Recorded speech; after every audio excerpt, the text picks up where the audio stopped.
Bom, começando mais um podcast ainda sem nome, a gente vai resolver isso hoje, né, Emerich? Exato. Quero cumprimentar aqui e agradecer a presença do Emerich mais uma Rafão. vez junto comigo. Hoje o nosso super convidado, Gunther. Super mestre do jiu-jitsu, da medicina, de um monte de coisa. A gente passou pelo primeiro dia lá no teste, a gente gostou do teste, então vamos dar continuidade nesse projeto. E hoje o nosso convidado, eu até anotei o currículo do cara porque é bom demais. O Gunther é ortopedista, especialista em cirurgia de joelho, é isso? Ele é campeão mundial e faixa preta de jiu-jitsu, 4º grau agora, né? Pegou recentemente. Coisa 4º grau. Razoável.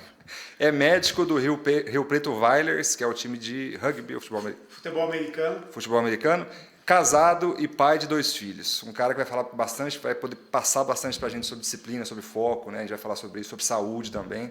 Uma visão mais leiga para a gente aqui e que pode aproveitar para você que está assistindo também, tá certo? Certíssimo, é isso aí, cara. O cara é top da galáxia. Não é brincadeira. Obrigado, Gunther, pela presença. Eu que agradeço, eu conheço você já de algum tempo treinando jiu-jitsu e já foram até no meu consultório também, então a gente já se conhece de tudo que é jeito. Já andamos de moto, né? Já andamos de moto. Já andamos de moto. Moto é um dos hobbies preferidos aí meu, do Emerich. Então, é bem gratificante e bem confortante estar aqui com vocês. Obrigado pela... Isso aí. Já passamos por lá quebrado, já apareci lá travado da minha lombar, que agora a coisa está indo.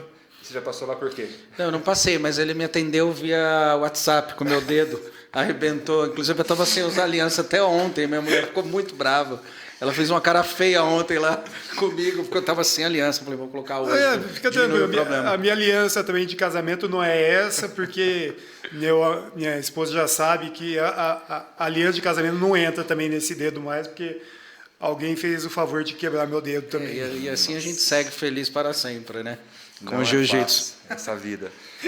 Gunther, conta pra gente, assim, a gente vai aprofundar nisso, né? Mas para chegar nesse nível, né, de fazer medicina, de ao mesmo tempo tocar uma vida de atleta praticamente, porque você pratica várias coisas, depois pode contar pra gente também. Me fala assim, você sempre foi um cara disciplinado, né, desde criança, ou não? Você acha que isso foi algo que você foi construindo, conquistando e criando bons hábitos? Como é que é essa questão para você? Assim, de foco, disciplina, de abrir mão, né, do que, por exemplo, eu vou pra balada, que o pessoal gosta muito e tal, falar, não é hora, agora eu vou treinar, agora eu vou comer bem. Como é que foi para você, ao longo assim, da sua vida, essa questão foco e disciplina? Assim, eu acho que o foco e a disciplina foram uma coisa que entraram naturalmente na minha vida, tá? Ninguém me ensinou isso, eu acho que foi uma característica minha, eu acho que natural mesmo, né? Obviamente, como tudo que você tem na vida, você pode melhorar estudando, aprendendo, vendo outras pessoas, né? Mas eu acho que eu já tinha um pouco de foco e disciplina natural, né? Sim. Eu costumo dizer assim que eu coloquei objetivos na minha vida desde criança, assim, foi interessante, porque foi natural isso, né? Quando eu era moleque, é interessante isso também, quando eu era criança, 5, 6 anos, eu era gordinho, bem gordinho. Mas eu praticava esporte como qualquer criança, saía, corria, jogava basquete, jogava futebol, natação, bicicleta, né? Tudo que uma criança da década de 70 e 80 fazia, né? E aí, eu gordinho, mas eu senti uma pequena dificuldade, assim, que eu não quero, naquela época era muito bullying em cima do moleque gordinho, né? E aí, com mais ou menos uns 10, 11 anos, eu comecei a fazer mais esporte, né? E aí eu introduzi o esporte na minha vida lá de verdade, assim, com bastante foco, né? Entre os 10, 11 anos, que foi a época que foi meu estirão do crescimento, né? E aí, ajudado pelo estirão do crescimento, eu estava com, sei lá, uns 93 quilos. Naquela época, com 11 anos, minha mãe já tinha feito tudo, benzido, levado em nutricionista, né? Ela trancava as portas da geladeira para eu não comer, e aí eu comia, né, cara? Porque eu gostava, é gostoso comer, né? Aí, cara, eu comecei a fazer esporte, aí, de repente, em 2 meses, eu emagreci 20 quilos. eu passei de 90 para 70, assim, rapidinho. E só fazendo esporte. E aí também me caiu uma outra chave. No mesmo momento eu percebi que também se eu cuidasse da alimentação, né, eu daria esse upgrade na minha, vamos dizer assim, no meu corpo, né? E aí começou por isso, né? Eu brinco, cara, que eu coloco objetivos a cada 10 anos da minha vida. Eu brinco que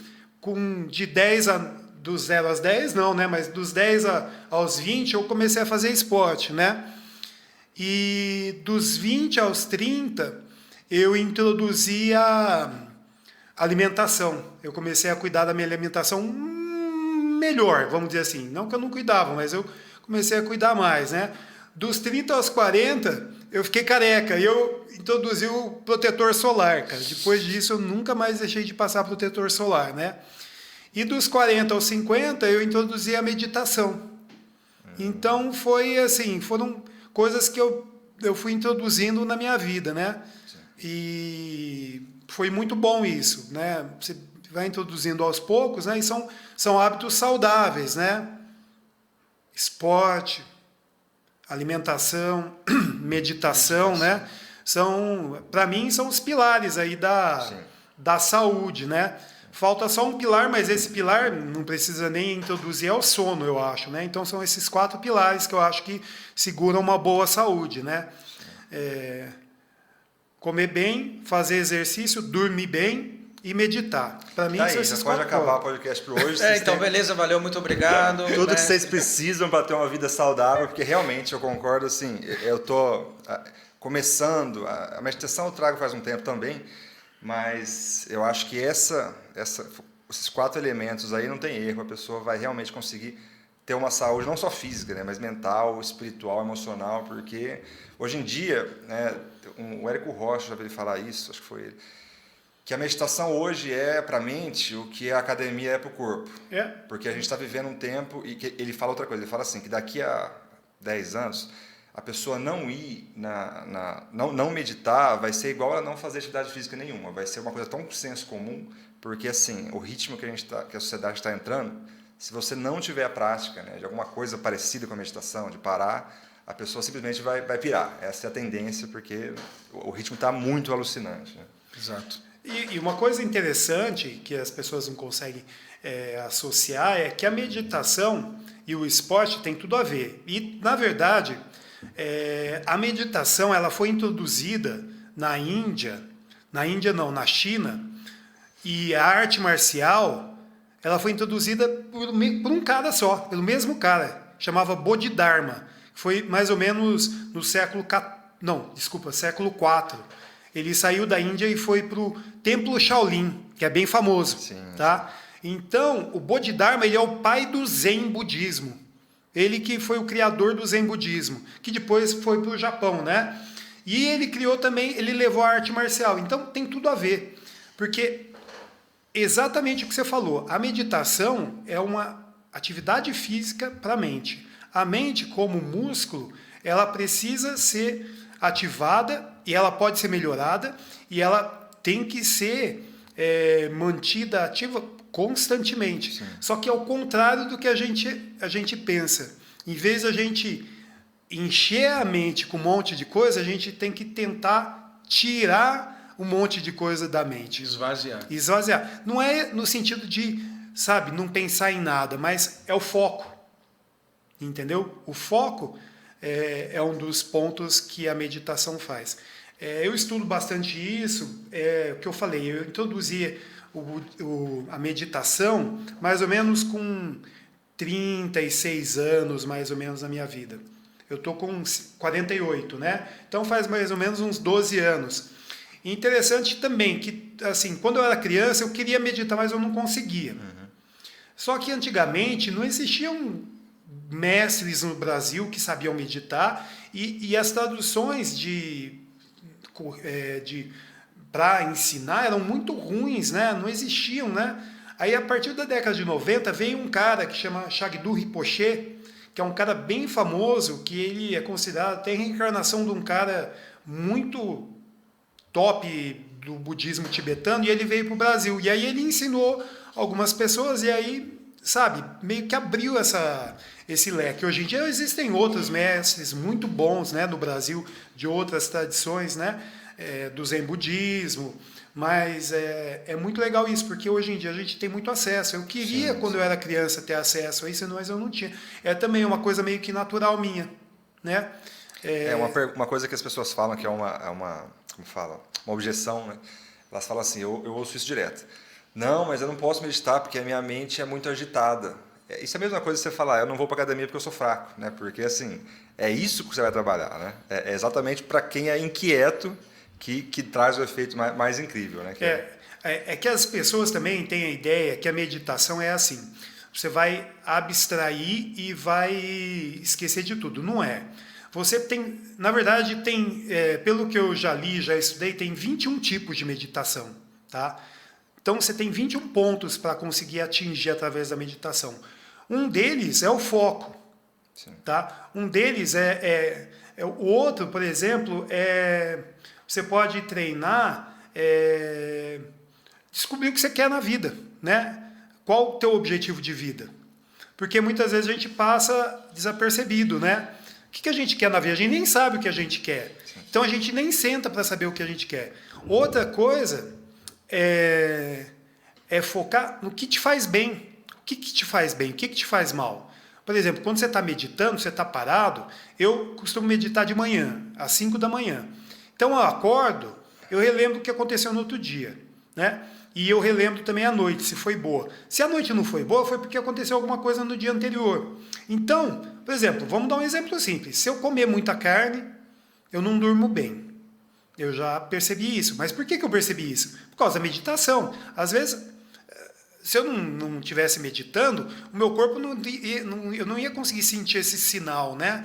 Ó, cara, não come, não bebe bebida alcoólica, porque no outro dia você acaba estragado. Sim. E a meditação é uma hora que você senta, cara, e você está com você mesmo. E tem aquele ditado, se você não consegue ficar com você mesmo, você não vai conseguir ficar com ninguém. Sim. Entendeu? Então, a meditação dá medo nas pessoas, né? Exatamente por causa disso. Porque elas têm medo de ficar olhando para elas, o que elas realmente querem, e ficar com elas, né? Agora, se você não consegue ficar com você mesmo, você vai ficar com quem? Exatamente.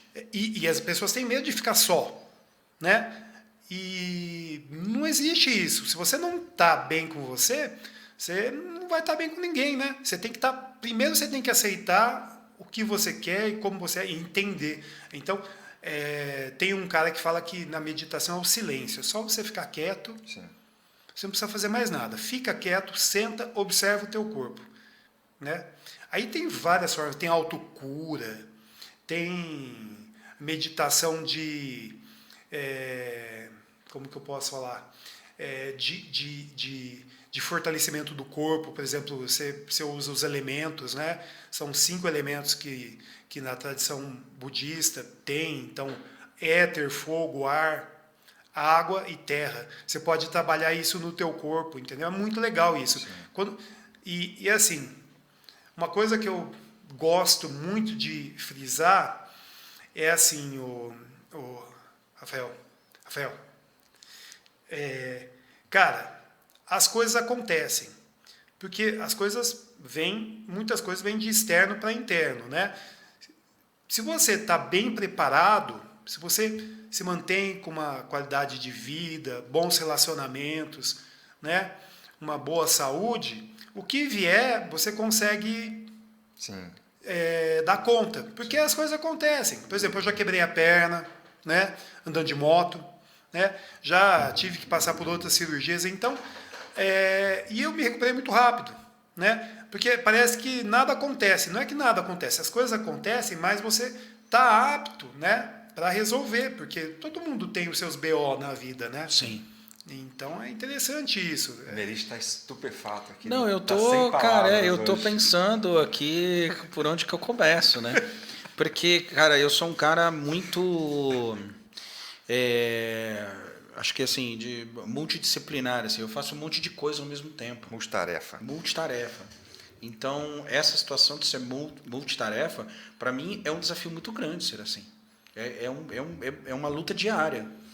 E tanto que eu fico buscando isso que você está dizendo em outras situações. Por exemplo, eu já vi alguns estudos que falam que a questão da meditação, ela se compara, inclusive, a uma reza, a uma oração, e acaba tendo os mesmos efeitos Claro. de equilíbrio e de equilíbrio da mente, purificação ali da mentalidade ali, né, com relação à agitação, né? Eu, particularmente, sou 24 horas agitado. É uma questão que eu já ouvi muito, e que, assim, às vezes a gente olha para uma pessoa, por exemplo, as pessoas olhavam para mim e eu falo, você é ansioso, mas você é tão calmo, que às vezes a pessoa por fora, ela fala devagar, tá, como é o meu caso. Mas a retórica dela é só que insuportável. dentro da cabeça dela tem uma explosão de fogo de artifício acontecendo. Exatamente, eu conheço uma pessoa assim, ela se chama assim Vanessa, é a minha esposa, e ela faz isso comigo todos os dias. Então,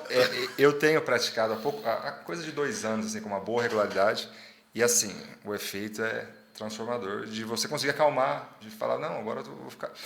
E cai naquela questão que você falou também, que é muito importante, que eu vou estar preparando um vídeo sobre isso, que é essa questão do tédio, né? Que hoje, do ficar sozinho consigo mesmo, do tédio, as pessoas não fazem mais isso. Hoje você tem isso aqui, Então. que assim, você parou 1 minuto, 1 segundo no semáforo, você vai olhar a rede social. Então, exatamente, não tem mais o tédio. Eu até falei no vídeo que eu estava gravando, que eu lembro, isso aqui faz pouco tempo, assim, mas que eu ia num dentista, por exemplo, no médico, chegava na sala de espera, você tinha umas revistas de 55 anos atrás, lá em Fernandópolis era a revista VIP, da High Society, eu ficava assim, mas é o que você tinha. Então você tinha que aguentar ali 40 minutos, 1 hora. Hoje não tem mais essa pausa, Não, nossa não tem. mente ela está o tempo inteiro e a pessoa não fica sozinha com ela mesma. Eu acho que tem formas, por isso que eu falo que a meditação é importante, para até você entender o que é bom para você e o que não é. Eu comecei meditando de forma também, como faz exercício, você começa a fazer 1 vez por semana, 2 vezes por semana, né? E aí depois fui aumentando. Só que aí, conforme você vai aumentando e mantendo uma regularidade, você vai melhorando e você vai vendo o benefício, que é o que acontece. Por exemplo, você começa a comer alface é ruim. Sei lá, eu gosto de alface, mas será que eu gostava quando eu tinha 6 anos, 7 anos? Não gostava. Só que você começa a comer, você vê os benefícios do alface. Depois de 1 hora, você não está empanturrado. No outro dia, você vai no banheiro regularmente, né? Você não está de ressaca com alface. Então, cara, aí você fala, não, alface é bom. Aí você começa a sentir o gosto do alface, você fala, não, esse gosto se associa a um bem-estar. E também é um grande erro das pessoas falando em alimentação, elas comerem por prazer. Alimentação não é para prazer. Alimentação é para te dar um bem-estar, não momentâneo, mas geral. É muito interessante isso. E isso é uma consciência que às vezes as pessoas não têm. Eu até estava vendo um cara falar, ele fala, quando você vai no restaurante, o que você pede? O que você gosta ou o que te faz bem? Sim. Né? Você devia pedir o que te faz bem. E outra coisa, melhor, né? O restaurante deveria ser assim. Hoje você está estressado, então tem uma comida anti-estresse. Hoje você está, sei lá, não conseguiu ir no banheiro, então tem uma comida para te ajudar. Então, é interessante isso, né? Então, a meditação é muito legal isso. Mas, vamos mudar já um pouco de tópico, mas a luta e a meditação tem tudo a ver. Você foi da luta... o jiu-jitsu te empurrou para a meditação ou você já tinha isso contigo? Cara, é assim... eu sabia que tinha conexão, porque sempre teve conexão. Se você pegar desde os filmes do Bruce Lee, o Bruce Lee sempre estava meditando. Você pegar, sei lá, Jean-Claude Van Damme, da década de 80, estava meditando, né? Sempre teve. Sr. Miyagi, sim, né? O Sr. Miyagi ele meditava. Então, cara, você sempre, nos filmes já tinham isso, né? Mas, aí você vai estudando, por exemplo, essa relação do Bodhidharma, né? Do cara trazer a meditação e a luta ao mesmo tempo para um templo, né? Aí você fala, não, tem tudo a ver. E então, cara, parece um contraposto, né? Mas não é. Tem tudo a ver. A meditação, como a luta, ela te dá foco, né? Sim. Ela te dá foco. Sim. E ela te dá concentração. Porque tem uma coisa que a gente tem vários livros que chamam até tem flow. O que é? O flow é quando você entra num negócio que você nem percebe o que você está fazendo. Sim. Você perde a noção do tempo. Por exemplo, às vezes você tá com uma menina bonita, tua esposa ou com os filhos, né? O que acontece? É um flow, que você entra assim, parecendo nem tá. Por exemplo, a gente está conversando aqui, é meio que um flow. Você perde a noção do tempo. De repente vai falar, acabou o tempo. Sim. Então, a luta, ela faz você entrar nesse ritmo. E a meditação também. Então, uma complementa a outra, porque ela te mantém o foco. E uma dos objetivos é esse. A hora que você está fazendo uma coisa, você tem que estar focado no que você está fazendo. Se você está lavando prato, foca que você está lavando o prato. Não adianta você estar lavando o prato pensando que você vai ter que trabalhar. É viver em ambientes hermeticamente fechados, né? E é difícil isso. Difícil pra caramba. É por isso que você falou, você faz muita coisa ao mesmo tempo, é complicado, porque aí você acaba não focando e não tendo, não fazendo bem feito a maioria das vezes. Sim. Então, é difícil quem consegue fazer duas coisas ao mesmo tempo, né? Então, e gera um desgaste mental exatamente maior do que se você fizesse uma de cada vez. Né? Então, a meditação ela te dá essa questão do tempo presente. E a luta também. Imagina o Emish em cima de você. Eu sei. Você não pensa em mais nada. Você está pensando no quê? Cara, eu tenho que sair daqui. Sim. Se você tem uma conta para pagar e você não pagou, você não vai estar pensando nessa conta naquele momento. Sim. Entendeu? Se você tem um BO para resolver, você não vai estar pensando nisso. Então, mas você deveria fazer isso todo o tempo. Sim. Enquanto você está trabalhando, foca que você está trabalhando. Não foca que depois você vai sair para passear, né? Ou quando você está passeando, foca que você está passeando. Não adianta você ficar pensando nos BO do teu trabalho. Esse que é o grande problema. As pessoas, elas antecipam, né, as coisas ou elas pensam no passado, né? E esquecem do presente, que é o foco, né? E o que eu acho que é uma coisa hoje que... Acho que isso vem da década de 80, que é uma realidade que o ócio hoje é quase uma falta de educação. Você está ocioso, assim, as pessoas não estão fazendo nada? Nossa, mas como assim, né? Então, e não fazer nada hoje é essencial para uma saúde mental, para uma saúde, enfim, né, como um todo, física, sei lá.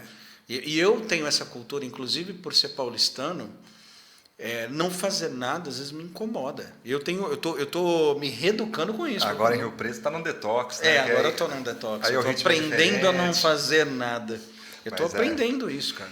E já que a gente está filosofando, né? Essa questão de corpo e mente, eu andei falando sobre isso esses dias também no meu perfil, que a gente vê isso desde os gregos lá, que corpo e mente, você tem que trabalhar os dois, né? E é uma ilusão recente, que eu não sei de onde surgiu, mas que as pessoas acham que você pode ter uma mente muito saudável num corpo estragado, ou vice-versa. Mas não funciona. E os orientais, eles têm isso, eles entendem isso, que é tudo uma coisa só. Então, se você está muito bem do corpo, vai influenciar a sua mente. E o contrário também, né? Se você está com a sua mente estragada, vai acabar refletindo no corpo. E é uma ilusão achar que dá para fazer uma coisa ou outra, a pessoa achar que ela pode ser só inteligente, só competente intelectualmente e ter um corpo abandonado, né? Não funciona assim. Tem tudo a ver também com essa questão que você está falando do Bruce Lee, dos grandes mestres. Eles entendiam essa questão, que está tudo muito ligado e que um não funciona sem o outro, que na verdade é uma coisa só. Né? Essa ideia da mente aqui, a gente tem o cérebro aqui, mas a mente, eu acredito que ela está no corpo conectada, todo e é uma coisa muito mais ampla. Né? É o que eu falei. Tem coisas que, naturalmente, eu tive um insight, né? Como eu falei, me cuidar, né? Tomar cuidado com algumas coisas, né? Mas, naturalmente, você também tem que estudar sobre isso, né? Então, por exemplo, eu fui estudar sobre a filosofia budista, né, que está muito relacionada à meditação, mas uma coisa que você falou que eu lembrei agora, não é só no budismo que tem a meditação tem em todas as religiões. Exato. Tem no cristianismo, exatamente. Na religião árabe, os judeus, todos têm, entendeu? A meditação. E a recitação de mantra e a reza são iguais. E é um tipo de meditação, recitar mantra, né? Por exemplo, isso daqui é uma conta que você pode recitar mantra, né? Inclusive, eu ganhei de um amigo meu que foi no Japão num templo budista. Então, você pode ir recitando o mantra aqui, né? Por exemplo, vai recitando, vai fazendo, é como se fosse uma conta, como falam, um rosário, né? Tem nos católicos. Então, isso aqui é a mesma coisa. Então, isso aí já tem em todas as religiões, né? Sim, sim. É interessante isso. Então, a gente, às vezes, não consegue ver a conexão, mas tem conexão, né? Sim. Tem um chamado milenar para isso. Isso, né? Então, é interessante essa conexão que a gente perde, né? Mas a meditação tem em todas as religiões, né? E uma coisa que eu também, as pessoas, mas você consegue meditar, né? Como que você consegue meditar? É o que eu falei. Cara, você tem que pegar alguém que entenda e te oriente. Por exemplo, eu tenho um cara que me orienta. Um cara, ele é interessante, ele era médico, ele largou a medicina e ficou 3 anos meditando, cara. Caramba. Ele ficou 3 anos em retiro fechado. O cara ficou 3 anos em retiro fechado, sem nenhum contato com o exterior. Tipo assim, se ele tivesse doente, ele poderia ir no hospital, tal, mas, tipo assim, ele não tinha TV, não tinha telefone, né? Ele não sabia o que aconteceu. Então, esse cara me dá as orientações. Eu consegui, através com o tempo, fui conhecendo as pessoas e ele hoje é o meu orientador. Então, cara, olha que legal. Então, você também tem que ter alguém que te orienta. É a mesma coisa na luta. Se você for querer lutar, você pode ter um dom, mas se você não tem alguém que te oriente... Um sensei, né? Na medicina também é assim, né? Tudo tem a ver com ter um pouco de dom, mas a ter essa característica de buscar para aprender mais, né? Se você não fizer isso, não vai para frente, né? Então, é importante você ter essa curiosidade de procurar, quando você acha que a coisa faz bem, né? Procurar alguém que te ajude, né? Nesse sentido. Então, em tudo na vida, né? Você não vira para baixo, fazendo favor a pá, que tá para sair aí embaixo? O vento? Como é que tá? Tá me gelando as mãos aqui, coisa. Me incomoda. O papo tá profundo. Tá profundo. Quer ver? Tem outra coisa também que eu acho muito legal, que eu estava lendo sobre isso, um cara falando, até um mestre tibetano, né? Eu acabo lendo, estudando sobre isso, né? Aí o cara fala o seguinte: para você conseguir alguma coisa, você tem que ter três coisas importantes. Eu coloquei os 3 Cs. Ele falou em outra forma. Eu falei a regra dos 3 Ts. Clareza. O que é clareza? Saber o que você quer mesmo. Então, você tem que ter clareza. Então, sabedoria. Então, esse é o primeiro ponto. Então, por exemplo, não adianta você ter... vou falar os 3, depois eu explico. Clareza, constância, que é o foco, né? A partir do momento que você tem clareza, aí você mantém o que você fez, a constância, manter sempre isso. E, por último, você tem que ter o compromisso. São então 3 coisas: clareza, constância e compromisso. Por quê? Se você sabe o que você quer, aí você tem que manter aquilo. Por exemplo, a partir do momento que eu percebi que a meditação era bom para mim, aí eu mantive uma constância. Eu medito todo dia hoje, no mínimo 40 minutos por dia. Tá? E aí, você tem que ter compromisso. Você fez um compromisso, você tem que manter. Sim. Porque se você também fez um compromisso e você não mantém, eu vou parar de beber. Faz mal. E não mantém, todo final de semana você bebe, então e chega no segundo, não, eu vou parar, mas não para. Então, são essas 3 coisas que eu acho fundamentais para a gente conseguir alguma coisa na vida. Clareza, tá? Você tem que saber o que você gosta. E o que te faz bem, o que te faz mal. Quais são os seus objetivos? Porque a maioria das pessoas não tem nem objetivo na vida. Sim. Ela vai levando a vida. Ela vê um comercial, ela vê um carro novo. Não, meu objetivo de vida hoje é comprar esse carro. Meu objetivo de vida é morar naquele bairro que lançou agora. Então, será que isso faz bem mesmo? Será que isso é o que ela quer? E se ela tiver um tumor hoje e morrer amanhã? Isso é o legado que ela quer deixar? Entendeu? Clareza. Então, primeiro ponto, clareza, cara. Pensa nisso. Tudo que você vai fazer, tenha clareza e saiba se isso é bom ou ruim para você e quais os objetivos que você tem nesse ponto que você quer fazer. Aí, a partir do momento que você tem clareza, aí você faz a constância. Sim. Aí o foco. Cara, comer fruta me faz bem? Então, come fruta todo dia. Fazer exercício me faz bem? Faz exercício todo dia. Né? Meditar me faz bem? Faz. Então, eu vi aquele grande mestre, eu vi que ele... Cara, eu converso com ele, parece que ele está flutuando. Pô, eu tenho que fazer isso, velho. Então, sabe, eu percebi que faz bem, aí você tem que manter um foco nisso, a constância.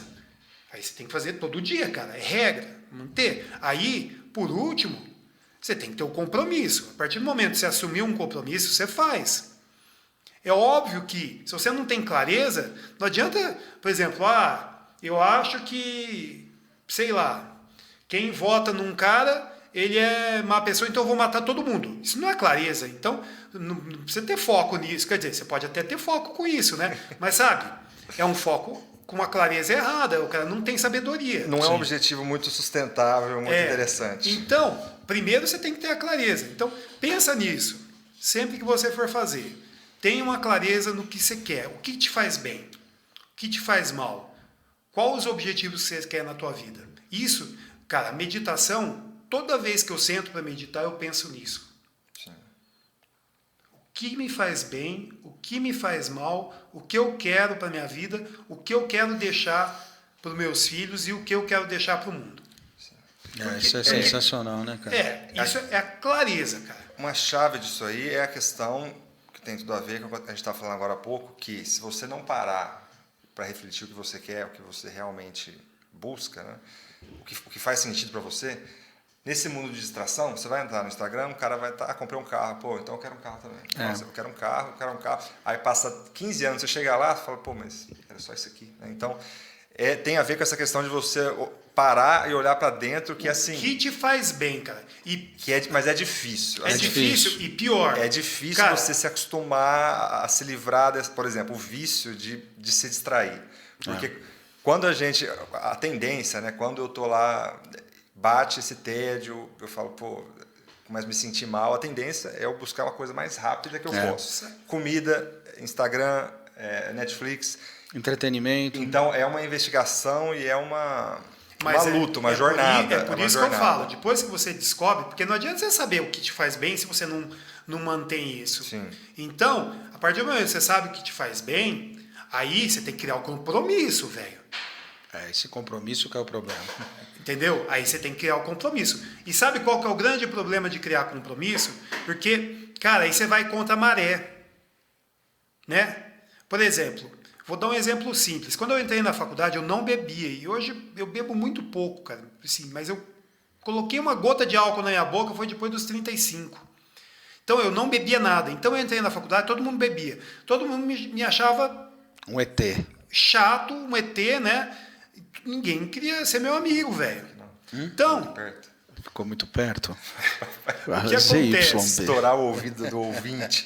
O que acontece? Cara, eu fiquei um ano...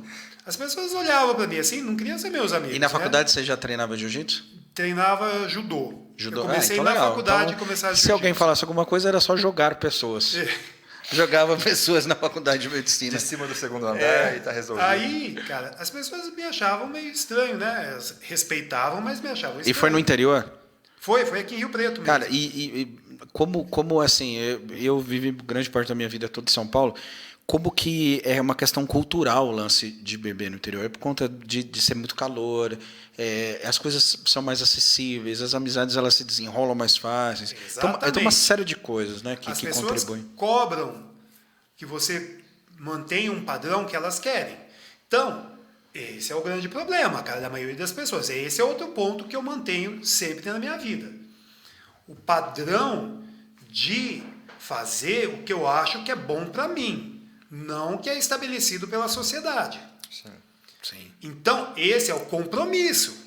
E só que essa jornada solitária, você sabe bem, e eu também tenho, assim, no meu ritmo, buscado isso, é difícil. Assim, é muito difícil. É difícil, mas assim, isso leva a um outro ponto. Eu ia trazer aqui hoje o livro, para deixar ele, que é um livro que... Qual é o livro, Rafa? Jordan Peterson. Já parou para ver de Jordan Peterson? Que ele fala muito sobre isso, que existe uma dinâmica, ele é um psicólogo. Mas qual é o nome do livro? 12 Regras para a Vida. Ele tem o 12, depois mais 12. Eu já vi, é um livro muito... Mas é um cara que eu gosto mais de ouvir ele no YouTube do que o livro é bom, mas ele fala sobre isso, que existe uma dinâmica que assim, que às vezes o que é bom agora é ruim lá na frente. Isso é muito, aliás, é muito frequente na maioria das vezes. Então vamos lá, beber agora, nossa, uma delícia. Só que no outro dia, e se você mantiver isso como um hábito, sim, ao longo dos anos, vai te trazer um prejuízo e uma dor, né, terrível. E o contrário, ir para a academia hoje, pô, para quem não treina principalmente, vai ficar dolorido, vai ser chato, não gosto e tal. Mas aqui amanhã, depois de amanhã, vai te dar um benefício gigantesco. Gigante. E no longo prazo, então, chega nesse ponto aqui, tá nesse pique, com essa idade. O que mais assim me deixa escandalizado é que, assim, né, uma pessoa normal, igual eu, o mestre não é uma pessoa normal. Ele é acima da média. Mas uma pessoa normal, mediana, igual eu, mediana que eu falo assim, né? Eu tenho meus hábitos que às vezes me sabotam, porque eu vou lá e saio e como e tal. E isso é uma coisa do dia a dia. Mas perder essa regrinha da compensação é uma grande dificuldade. Né? Essa semana eu venci um processo tal, e aconteceu isso esses dias atrás aí, venci um negócio difícil, consegui um negócio bacana para um cliente, algo extraordinário, eu preciso receber algo em troca. Por que a gente se recompensa com coisas ruins, né? É muito comum isso acontecer. Mas aí é clareza e o compromisso, o comprometimento, que eu falei. A partir do momento que você tem clareza do que te faz bem e o que te faz mal, aí você mantém um compromisso com o que você assumiu, entendeu? É o compromisso. Eu acho isso difícil, mas eu já estabeleci isso em mim. Tá mas, fazendo isso há 20 anos, 30 anos. Exato. Eu estabeleci o compromisso de, por exemplo, quando eu estava com 10, 11 anos, eu ia começar a fazer exercício. E eu continuei esse compromisso até hoje, né? Pois eu mantive um compromisso de fazer exercício, de se alimentar bem, né? É óbvio que não é o tempo inteiro, entendeu? Mas, cara, é difícil eu sair da minha rotina. Outra coisa importante é a rotina, né? Não, e eu posso testemunhar. A gente recebeu um convite para ir no mesmo lugar. Eram às 9 horas, eu mandei uma mensagem para ele, coisa assim, mais ou menos assim. E ele me mandou, tá no meu WhatsApp, escrito assim: cara, eu já tô indo dormir. Era 9 horas da noite. Não, e tem uma outra também que eu lembro, que assim... Eu falei, caramba, cara, eu nem comecei a noite. Sim. Eu nem comecei a entender que chegou de noite, ele já vai dormir. Você falou de compensação, que é uma outra coisa muito importante também. É essa questão dessa balança, entender essa balança, né? Do que é prazeroso, faz bem e tal. Quem consegue entender essa balança? E eu lembro de um dia também lá no treino que alguém falou assim, agora vou sair daqui, vou beber, não sei o quê. Aí alguém falou assim, não, happy hour para mim é isso aqui, é treinar. Então, assim... Você vê como os valores são diferentes. É onde você vê prazer, é onde você vê... às vezes a pessoa ela só vê prazer em coisas destrutivas, em coisas que, assim... Ninguém está falando aqui de ser monge, de ser atleta, de ter nem todo mundo é atleta, né? Sim. Mas, assim, às vezes a pessoa... Tem um estado de consciência, né? Às vezes a pessoa, todos os prazeres dela são destrutivos, né? Exato. Ou para o corpo, ou para a mente, ou para as emoções. Então, isso aí, em pouco tempo, isso a pessoa vicia, já está né, destruindo. cara? Sim. Emoção vicia? Vicia. É que assim, você estava falando... A gente vê isso nos caras que jogam em cassino, emoção vicia Emoção muito. vicia. Uma coisa que é interessante, que eu aprendi uma vez, também ouvindo um mestre falar, é prazer curto com sofrimento longo. E sofrimento curto com prazer longo. A maioria das pessoas tem o quê? Prazer curto com sofrimento longo. Sim. Você tem que reverter isso. Sofrimento curto com prazer longo. Por exemplo, vamos dar um exemplo simples, vai? Estou andando aqui, o MX fala, Gunther, fala uma piadinha, eu fico com raiva, eu já mando outra. Tipo, começo a agredir você. Prazer vai ser curto. Por quê? Porque eu falei, não, ele falou, revidei. Então, mas depois a gente vira inimigo. Aí vai ser um sofrimento longo. Acabou a nossa amizade. Agora, se você falou, eu fico quieto. Vai ser um sofrimento para mim, às vezes, eu ficar quieto. Né? Vou ficar quieto. Mas depois eu repenso e falei, ainda bem que eu não falei, porque eu vou manter a amizade. Então, é um prazer. Essa então, dá um rios bom, hein? Essa aqui vai dar um rios bom para um corte excelente. Você entende, cara? Isso. No carro. Você está no carro. O cara buzinou. Você pega, cara, você fala, o cara buzinou pra você, você já abre e mostra o dedo. Aí o cara vai, sai e bate no teu carro, ou bate no carro. Cara, prazer curto. Pô, revidei mesmo. O cara pegou e falou, eu sou macho aqui, ó. Não vou deixar ninguém ficar tirando onda comigo ou ficar buzinando comigo. Você acha que eu sou tonto?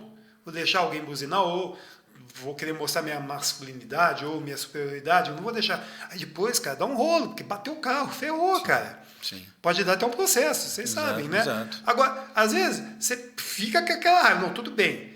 Mas, cara, passou dois minutos, cara, você tá na tua casa, com teus filhos, você tá com a tua esposa, no teu trabalho. Abstraiu, né? Abstraiu, acabou, velho. E assim, eu queria encerrar o assunto da meditação, mas volta, porque nisso aí a meditação também é incrível. Por exemplo, batida de carro, às vezes a pessoa já sobe aquele negócio e a meditação ela te dá esse 1 milésimo de segundo de não, peraí, eu tenho uma opção melhor, não vou arrumar essa briga, tal, não vai compensar lá na frente, então ela te dá como se tivesse Exatamente. uma câmera lenta ali de falar, não vou fazer isso, porque senão a pessoa já vai, né, já sobe o sangue e já era. Exato, vai ter que pagar o advogado.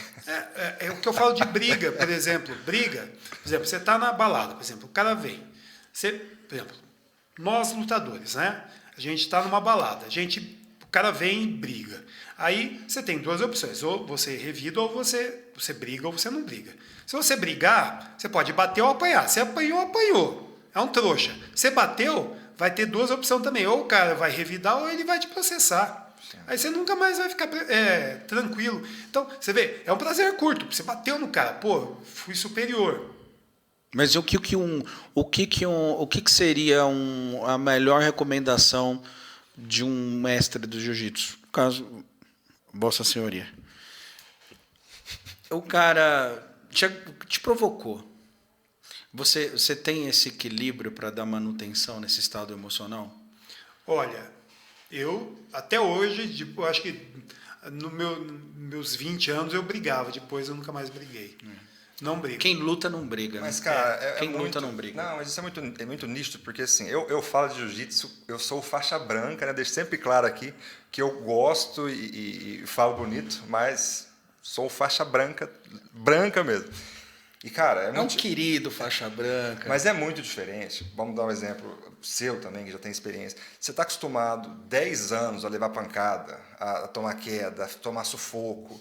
Se um cara te empurrou, isso não vai te tirar do sério. Não tira. Não tira. Porque você já está 10 anos treinando por exemplo, o Gunter treina com preta lá, com cara casca grossa, então não é um ele tapa... treina com profissionais, né? Não é um tapa na cara que vai te tirar do sério. Agora, a pessoa que não está treinada, às vezes ela nunca levou um empurrão, se ela toma um tapa na cara, ela já entra no giraia. Então, é uma outra história. Você tem um nível de autocontrole, assim, principalmente para a questão tem uma gestão disso, né? Porque você foi treinado ali todo dia. E o jiu-jitsu Uma questão que eu acho interessante, porque isso é para tudo na vida, é que às vezes você quer provar que você é. Se você não precisa provar, então você não precisa, você não mostra. Então, por exemplo, você está numa balada, você está certo, o cara vai lá e mexe com a tua mulher, tá? É uma situação que você tem direito de revidar. Cara, mas se você sabe que você é superior, você não precisa brigar. Você pega a tua mulher e vai embora, cara, ou sai de perto. Entendeu? Por quê? Você sabe que você vai ganhar. Agora, por que às vezes a pessoa briga? Ela briga porque ela quer provar que ela é melhor que a outra. Se a pessoa já sabe, o contrário também é verdade. Se o cara sabe que vai apanhar, por que ele vai mexer? Sim. Entendeu? Agora, então, é interessante isso. É uma retórica, né? Mas é interessante isso. A pessoa só briga se ela não tem a plena convicção que ela é melhor que a outra. Se ela sabe que ela vai bater, ela não precisa bater. Entendeu? Agora, isso é o plano, como eu posso falar, é um plano bem visível. Mas tem uma história muito legal, cara. Vou contar rapidinho. O Musashi, ele é o maior lutador, né?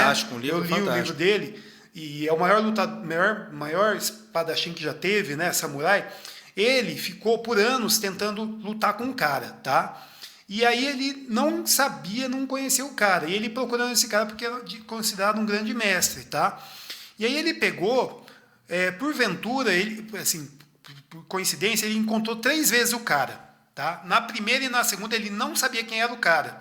Ele olhou pro cara, não sabia quem que era o cara e deixou passar. Aí na terceira vez que ele encontrou o cara, ele sabia quem era o cara. Aí uma pessoa que estava com ele sabia que ele queria confrontar esse cara para lutar. Aí ele olhou pro cara, a pessoa falou, esse é o cara que você está procurando. Ele falou, é esse? É. E aí, você vai lutar? Ele falou, não, eu já lutei 2 vezes com ele e eu já ganhei as 2 vezes. Idêntico. Entendeu? Ele já tinha As visto respostas. 2 vezes a pessoa e mentalmente ele olhou pro cara, ele sabia que ele ganharia do cara. Sim. Quando ele olhou pro cara a terceira vez, que ele sabia quem era o cara, ele falou, não, eu já lutei 2 vezes com esse cara, eu já vi ele 2 vezes, eu sei que eu ganho dele. Então, olha só, é um nível muito mais sutil, mas existe isso, cara. Sim. Né? E é que a gente não consegue perceber, mas o nível sutil, ele permeia tudo, né? Até nas relações de tudo, né? É muito interessante isso. Então, você só... Por exemplo, vou dar outro exemplo. Quando você está lutando jiu-jitsu, você pega 2 faixas brancas, os caras querem se matar. Se tem um branco e um preta, a luta é tranquila. Por quê? Segura, inclusive. Exato. Por quê? Porque um sabe que é melhor que o outro.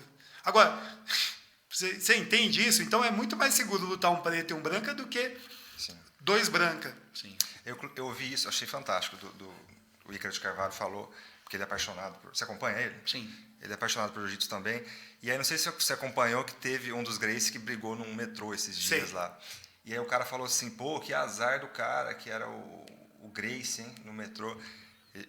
O Ícaro tem uma sacada, ele falou assim, não, sorte do cara, porque o cara tá acostumado com a... Eu não sei quem começou a briga, mas ele quis dizer assim, é um cara que está acostumado a lutar, tal, morreu ali, mobilizou, acabou. Se é um louco da rua que está por aí, o cara puxa uma faca, o cara chama o outro e manda o cara para o hospital. Então, assim, tem a ver com essa questão do controle, né? E também de saber o seu potencial, saber onde você pode chegar. Porque é mais seguro, igual você falou. Eu passo por isso lá também.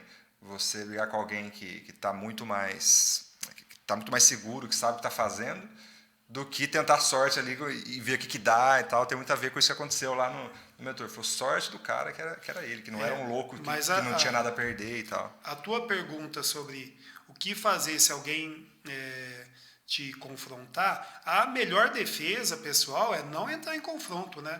É tentar resolver que nem o advogado faz.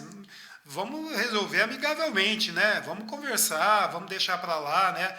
Ou resolve de alguma forma sem chegar nos finalmente, né? Eu acho que quando você começa uma briga, você já perdeu toda um anterior que poderia ter resolvido sem chegar nesse ponto, né? Então, por isso que é muito difícil, eu não brigo, né? E também, como que eu posso falar? Quem me conhece é difícil, cara. Às vezes meus amigos no hospital, tem algum amigo ou outro, brinca, né? Faz uma brincadeira, faz uma piadinha ou chama de um apelido, né? Aí ele fala assim, ainda bem que o Gunter é calmo, porque se não fosse, imagina ele vindo para cima para brigar, né? Então, é normal, as pessoas já sabem como que você é, você não precisa pegar e demonstrar isso numa raiva, né? Sim. E outra coisa, é incrível como que assim, as pessoas que têm isso treinado também, muitas delas são as mais calmas que tem. Eu falei para você do Andrezão, um abraço para o Andrezão, se ele assistir a gente. O Andrezão é um cara lá em Fernandópolis que eu via ele, eu falava, pelo amor de Deus, o cara era grande e faixa preta também, está no 3º ou 4º grau. E eu falava, pelo amor de Deus, a hora que eu conheci ele, é um dos caras mais amáveis. É uma assim, moça, gente boa pra caramba. Conheci poucos caras tão gente boa igual ele, assim, no sentido de que assim, não briga com ninguém, mas também não mexa com ele, não cria problema com ele, porque o cara jiu-jitsu, capoeira, judô, ele é quase que preto em tudo, assim, chegou perto, né? Sim. E calmo, tranquilo, porque sabe, né, que ele não precisa arrumar briga, que ele não precisa de confronto e tudo mais. Sim. Eu acho o jiu-jitsu a maior educação emocional que uma pessoa possa ter dentro do esporte. Não sei se tem outro esporte que vai exercitar isso tanto, né? Eu, particularmente, eu entrei no jiu-jitsu já tarde. Eu comecei a treinar, eu tinha acho que uns 34 anos, 35 anos. Então, eu já comecei a treinar tarde. Então, eu tenho total consciência do antes e depois. Total consciência do antes e depois. Não sei se vocês viram Mark Zuckerberg falando, né? É muito interessante isso. Ele falou, cara, como que eu não conhecia isso antes, né? Não, é fantástico. A arte marcial é, na minha opinião, realmente assim, o esporte mais completo, tá? Porque ele treina a mente e o corpo. Só que ele tem um problema, porque machuca, né? Então, tem que tomar muito cuidado com isso, porque você tem que ter um bom professor para te orientar, bons alunos, um ambiente bom, né? Porque ele pode ser um ambiente perigoso, né? Mas, sem dúvida alguma, se você tiver um professor bom e um ambiente bom para treinar, a arte marcial é um esporte fantástico e, assim, é o esporte mais completo, porque ele treina a mente e o corpo. É por isso que eu coloquei meu filho para treinar, né? E assim, é o que eu falei, eu tenho clareza do que me faz bem e do que me faz mal, né? Então, eu acho que a arte marcial, sim, é o esporte mais completo. A ressalva tem que tomar cuidado porque se machuca. Por exemplo, falando em saúde, a musculação é um esporte tão completo quanto a arte marcial, porque você trabalha todos os aspectos, as partes do seu corpo. Só que ele não trabalha tanto a mente. Entendeu? Só que também tem uma vantagem a musculação. Você não se machuca, é muito difícil de machucar. Sim. Então é um esporte muito bom e complementar a luta. Né? Por isso que, por exemplo, todo dia eu treino musculação e luto. Eu faço 2 treinos por dia. Eu treino musculação de manhã e luto à noite. Todos os dias? Todos os dias. Domingo a domingo? Domingo a domingo. Você é louco. Só domingo que eventualmente eu não luto. Mas aí eu vou nadar, por exemplo. Né? Eu só não luto porque minha esposa Bianca, se eu for lutar de domingo, ela vai me matar. Eu vou chegar em casa e vou apanhar mais, né? Então, eu dou um desconto e ela deixa eu não treinar de domingo, entendeu? Mas senão eu treinaria também, porque me faz bem, né? Agora, você tem que tomar esse cuidado, né? Porque a luta, se ela não for bem feita, e se você não tiver um bom professor, ela pode machucar. E bons alunos, bons companheiros de treino, né? Sim. Ela pode machucar. Então, a luta é viciante, porque ela te dá um poder físico e mental muito grande, cara. Sim. Muito grande. Um autocontrole fantástico. Então, é viciante. Como o Zuckerberg falou. Ele falou que treinou 5 minutos e, de repente, falou, cara, como que eu nunca conheci isso antes? Por quê? É diferente de tudo, né, cara? É diferente. E eu brinco, né? Peso não revida, né? Então, é meio chato mesmo fazer musculação. Só que a musculação, ela é boa. Se você souber fazer, ela é um esporte muito completo hoje em dia. Inclusive, eu indico para criança, para idoso, para qualquer faixa etária. A única coisa, você tem que customizar o treino da pessoa, né? Mas ela é muito boa, né? Nesse sentido de você customizar para qualquer pessoa um treinamento que ela consiga se movimentar. Sim. Entendeu? Então, hoje em dia no meu consultório eu passo para todo mundo, né? Mas, reforço, a arte marcial eu acho o esporte mais completo. E, infelizmente, às vezes tem as lesões, e tem muitas. Eu já fiz um trabalho com 1.000 pessoas, ainda estou lançando esse trabalho científico. Não tem no mundo um trabalho com tanta pessoa assim. A gente está finalizando esse trabalho. Tem muita lesão. Muita. No jiu-jitsu. No jiu-jitsu. Principalmente quem é focado em luta, em competição, né? Machuca bastante, né? Machuca dedo, né? Machuca tornozelo, ombro.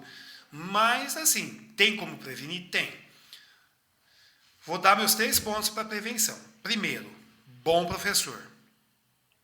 Segundo, boa academia, com bons alunos. E terceiro, fazer um planejamento para não se machucar, ou seja, começar aos poucos. Né? Um quarto seria a musculação, como eu falei.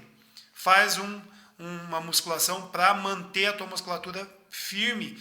E a musculação tem trabalho científico que mostra que ela previne em 1/3 das lesões.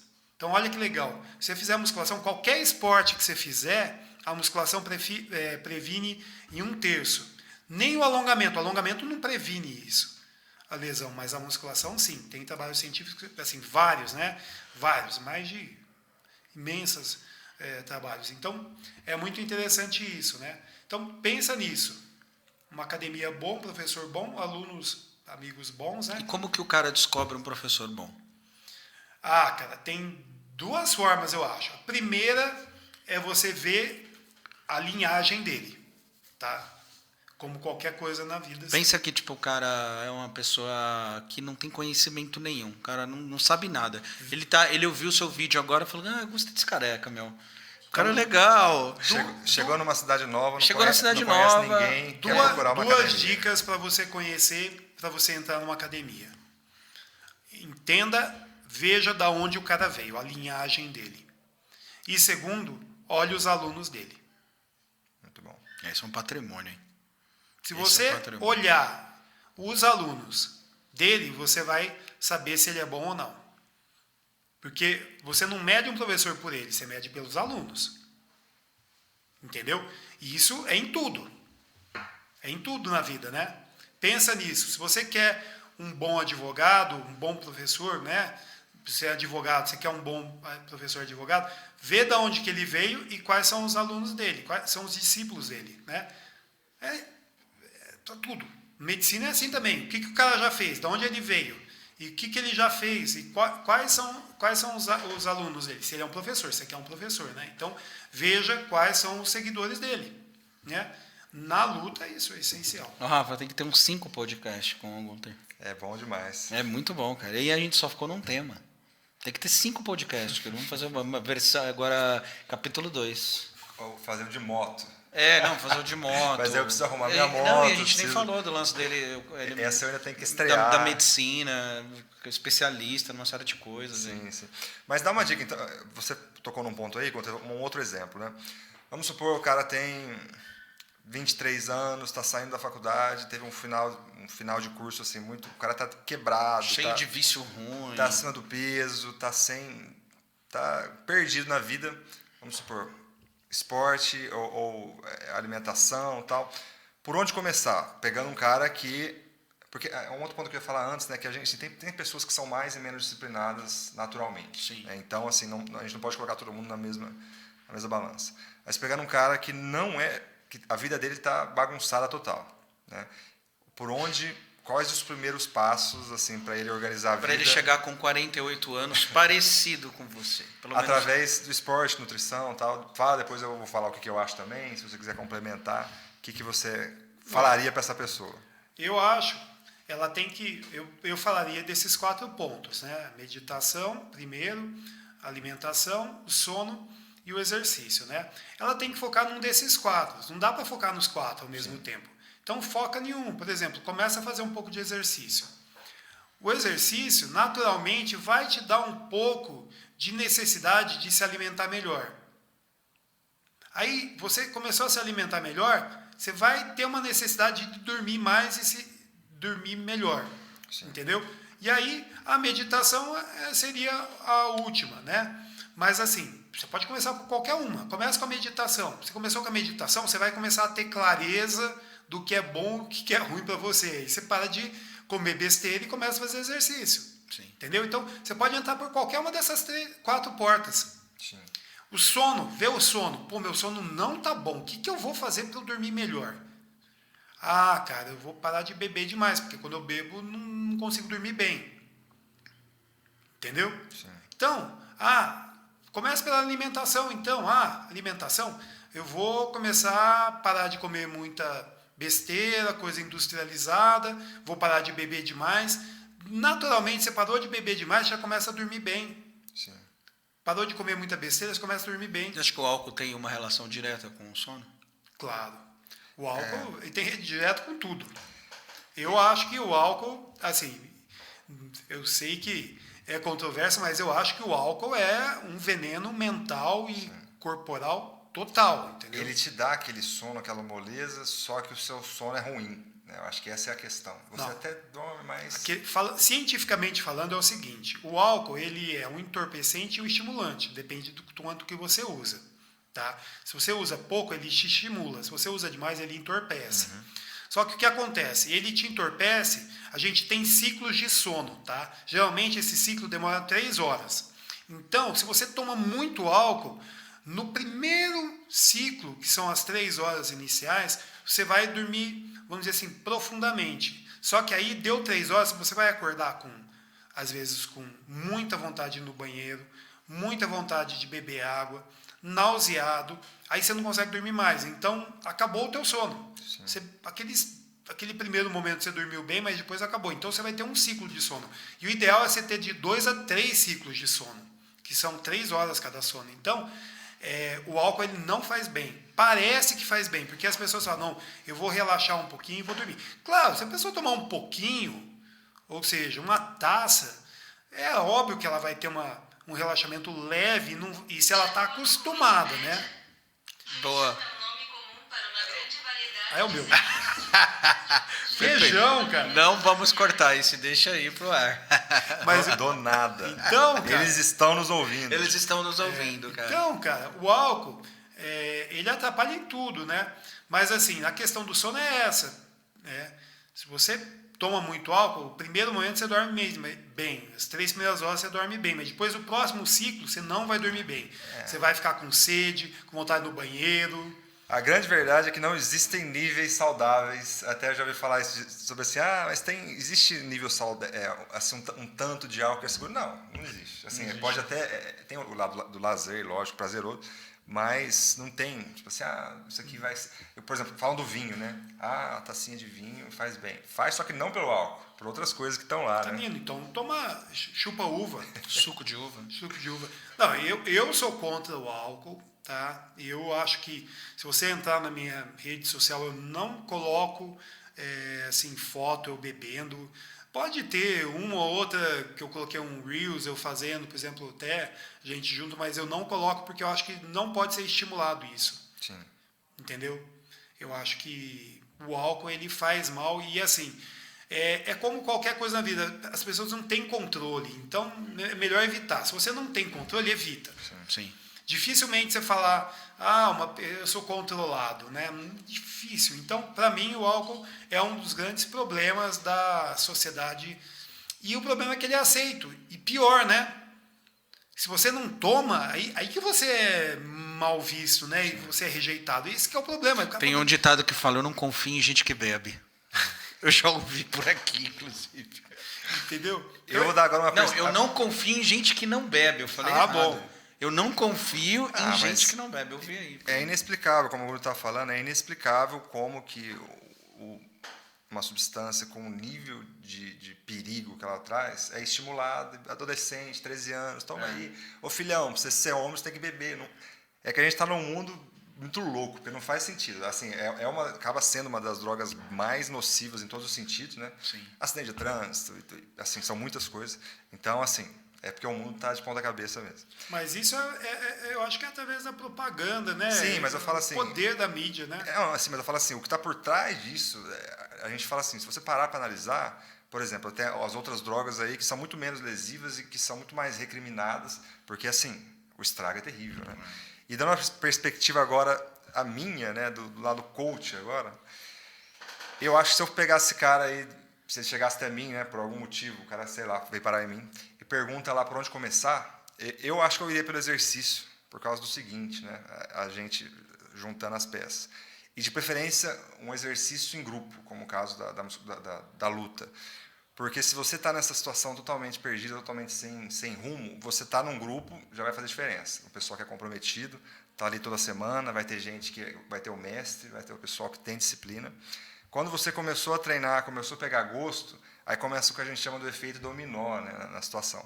Pô, estou treinando, então eu preciso comer bem, né, porque senão não adianta eu treinar. Aí já puxa a alimentação, porque a alimentação, eu acho que, na maioria dos casos, ela é mais difícil. Né? Alguém falou por aí que é mais fácil você mudar a religião de alguém do que fazer essa pessoa, do que mudar a dieta dela, mudar o que ela come.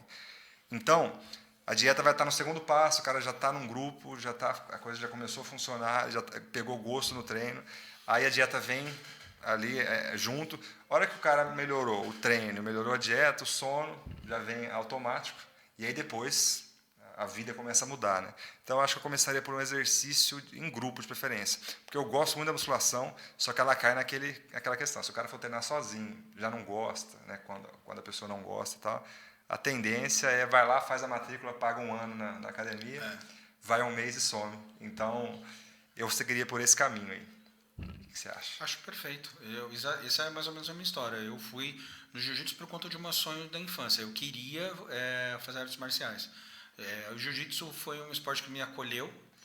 E as pessoas tiveram paciência de pegar um cara com 35 anos que não praticava nenhum esporte e ali aos poucos falando, faz isso, não, vamos de novo, não sei o que lá e tal. E outra, essa questão de que, cara, você vai treinar hoje? Isso aqui é absurdo. Você vai treinar, por que você não foi treinar hoje, cara? Então, isso aqui é fantástico.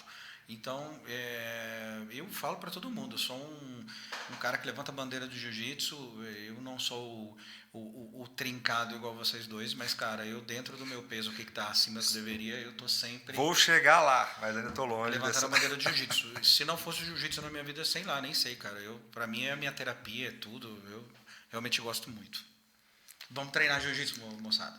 Não, pode que está parecendo que a gente fala mais... Quem vê que nós somos jiu-jiteiro profissional, só o mestre aqui voltando. Não vão me ver treinar, por favor, mantenha essa visão e essa imagem aí. Jiu-jiteiro, vários graus. Não me vejam treinar, senão vai ser uma desilusão, mas gente, aos poucos a gente chega lá. É interessante isso, né? Vocês me veem como um lutador, mas, por exemplo, é o que eu não falei nem da parte da medicina, né? Por exemplo, a medicina, na minha vida, eu comecei muito cedo, percebi que eu tinha um dom também para tratar, eu vi que eu não me abalava muito com os problemas, assim, eu via, por exemplo, a pessoa que caía de bicicleta, quebrava a perna, eu ia lá e ajudava, entendeu? Então, eu vi que eu tinha um dom para ajudar, né? Mas esse dom também, ele tem que ser estimulado, né? Aí eu me mantive um foco, estudei, passei numa faculdade estadual, né? Uma faculdade boa, eu falei, fiz aqui em Rio Preto, depois eu fui até para o exterior estudar. Então, tudo isso na vida é assim, você tem um dom, você tem que procurar atrás. E também, as coisas mudam, né? O meu objetivo quando eu tinha 30 anos é totalmente diferente do objetivo que eu tenho hoje com a medicina, né? E a gente vai tendo os novos objetivos conforme a gente vai tendo mais clareza do que a gente e do que a gente pode oferecer, né, para as pessoas, né? Então a medicina me abriu muito a mente nesse sentido de como eu posso ajudar as pessoas, né? De todas as formas, né? Eu gosto muito de ajudar as pessoas dando o meu exemplo, por exemplo, treinando, tendo uma disciplina, mas aí eu falo de boca cheia quando a pessoa chega no meu consultório, eu falo, você tem que fazer exercício, porque eu faço, você tem que se alimentar bem, você tem que dormir cedo. Por quê? Porque eu faço. Não adianta você também falar e não fazer, né? Você tem que ter uma coerência na tua orientação. Então, a medicina, ela é um ponto essencial hoje na minha vida, no sentido de eu poder dar condição de ajudar as pessoas. E isso é fantástico, né? Fantástico. É uma isso coisa... influencia eu, por exemplo. Eu quando fui treinar contigo, você virou para mim e falou, cara, eu tenho quase 50 anos. E aquele dia eu vim para casa abalado. O cara tem 50 anos, cara. E eu vejo ali, ele se movimenta como um moleque, cara. Eu não estou te elogiando de graça. A gente é amigo de andar de moto. Falando, aquele meme. É uma verdade isso. Aquele meme, você 3 horas da manhã olhando pro teto. Não, o cara, 50 anos. O cara se movimenta igual um moleque. E não é só por questão da estética, fisicamente falando. É por uma questão da saúde. Você vê que o cara tá ali saudável com isso. E o que ele recebe em troca por conta da disciplina que tem é algo fantástico. Mas isso daí é o foco, cara. É o que eu falei. Você foca numa coisa e você vai. Mas eu faço outras coisas. Por exemplo, vocês nem sabem, mas, por exemplo, eu já tive banda. Eu toco gaita, por exemplo, já tive banda de blues. Olha aí que legal. Entendeu? Então, desde pequeno, eu aprendi a tocar violão, guitarra, tudo sozinho, gaita, tudo sozinho. Então, eu vou trazer o baixo, você traz a gaita. Eu tenho outras coisas assim. É que assim, o que acontece? É o que eu falei, por exemplo, hoje em dia eu toco muito pouco, então eu não estimulei isso, né? Eu poderia ser um super mestre de gaita. Eu tenho um amigo meu que é psiquiatra, cara, ele toca muito bem gaita. Eu lembro que a gente tocava na faculdade, ele tinha a banda dele, eu tinha a minha. Até hoje, eu vejo que ele vai em cursos, né? Então é isso, você tem que sabe o que te faz bem e vai. Agora, por outro lado também, Emish, não dá, cara, para você pegar e ficar que nem aquele cara do circo, rodando vários pratos, equilibrando. Você tem que ter poucos pratos, mas manter esses pratos equilibrados, para não cair. Sim. Entendeu? Então não adianta você focar em muita coisa, né? Hoje em dia eu foco na medicina, né? Eu foco na minha saúde, no que eu acho que faz bem para mim. Eu foco na medicina em ajudar as pessoas e eu foco na minha família. Perfeito. Entendeu? Então são os 3 grandes focos que eu tenho na minha vida: família, saúde e ajudar as pessoas. São esses 3 grandes focos. E isso é uma clareza que eu tive a partir do momento que eu parei, sentei e meditei. O que me faz bem, o que eu preciso e como eu posso ajudar as pessoas. Isso dá outro rios fantástico. Entendeu? Sim. É interessante isso, mas se você não para, você não pensa, o que eu quero na minha vida? Cara, eu quero deixar meus filhos com bem. Eu quero dar um exemplo bom para eles. Ponto. O que mais? Eu posso ajudar as pessoas? Eu tenho condição de ajudar as pessoas? Tenho. Eu sou médico. Eu estudei para isso. Então, eu tenho condições para ajudar as pessoas. Cara, isso é fantástico. Isso é maravilhoso. Você vê no nível filosófico, espiritual, velho. Quantas pessoas eu posso ajudar por dia? Exato. Entendeu? Quantas pessoas eu posso ajudar por dia? E isso, cara, a partir do momento que eu pensei nisso, isso virou minha chave. Porque a medicina é estressante. Né? A medicina é muito estressante. Cara, você atender 10, 15, tem gente que eu vejo que atende 40 pessoas numa sentada. Cara, é estressante. Aí, se você vira a chave e fala, não, se eu posso ajudar 10 pessoas, cara, se eu puder eu ajudar certinho, a pessoa, cara, eu fiz a coisa certa, a pessoa saiu feliz do meu consultório, cara, ganhou o dia, né? Ganhou a vida, né? Você ajuda uma pessoa, eu tenho um lutador, por exemplo, que está nos Estados Unidos, eu tratei ele, o clandestino, cara, eu tratei o joelho dele, todo mundo falava que ele não podia lutar, tal, aí eu peguei e fiz um tratamento para ele, ficou bom. Que legal. Cara, legal. Pô, é um legado, velho. Animal. Ele já foi campeão brasileiro. Cara, a produção já veio ali 2 vezes. Já estamos encerrando isso daqui. Cara, eu tinha outras 300 perguntas aqui para poder fazer para ele. O mestre vai ter que prometer para nós voltar numa nova leva. A gente não vai falar de meditação, nem de jiu-jitsu, a gente vai falar de medicina e de outras coisas. E de gaita. Porque aí eu trago baixo. E a gente faz um blues aqui, vai ser da hora. Eu acho que ele tinha que falar, Rafa, sobre o negócio dele, sobre a clínica, né? Fala um pouco. Aonde que tá, como é que te acha? Olha, eu tenho o meu Instagram, Doutor Esportista, doutor mesmo, escrito não DR, né? Eu tenho o site também, Doutor Esportista, né? Tenho Facebook. Só no YouTube ainda eu não tenho um canal. Eu tenho canal, mas eu não tenho vídeos, vamos dizer assim. Já tem um hoje. Já tenho canal. Então, se vocês quiserem me achar, é fácil, né? Internet hoje em dia, né? Eu acho que a maioria das pessoas me acham pela internet, né? Sim. Eu moro aqui em Rio Preto, né? E basicamente eu atendo aqui em Rio Preto, né? Mas eu converso, porque eu falei, eu converso com o Brasil inteiro. Às vezes eu atendo gente de Manaus, de São Paulo, do Rio, cara.